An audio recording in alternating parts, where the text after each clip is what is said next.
আরও একটি নতুন ভিডিও নিয়ে আপনাদের মাঝে হাজির হয়েছি।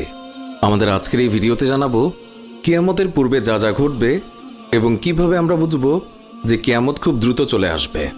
আজকের আলোচনার বিষয় কিয়ামতের পূর্বে যা যা ঘটবে, অর্থাৎ ইমাম মাহাদির সময়কাল, দাজ্জালের আগমন, ঈসা আলাইহিস সালামের অবতরণ, ইয়াজুজ মাজুজের আবির্ভাব সম্পর্কিত ঘটনার পর্যায়ক্রম। ইমাম মাহাদির সময়কাল, রাসূলুল্লাহ সাল্লাল্লাহু আলাইহি ওয়াসাল্লাম বলেছেন, আমার বংশ হতে মাহাদির আবির্ভাব হবে। সে হবে প্রশস্ত ললাট এবং উন্নত নাসিকা বিশিষ্ট। তখনকার দুনিয়া যেই রূপ জুলুমে ভরে যাবে, সে তার বিপরীতে তা ইনসাফে ভরে দেবে। তার যুগে উম্মত অযাচিত প্রাচুর্যের অধিকারী হবে, যা ইতিপূর্বে কখনো হয়নি।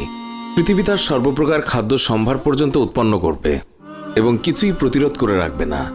সম্পদের স্তূপ গড়ে উঠবে। লোকে দাঁড়িয়ে বলবে, হে মাহাদি, আমাকে দান করুন। তিনি বলবেন, তোমার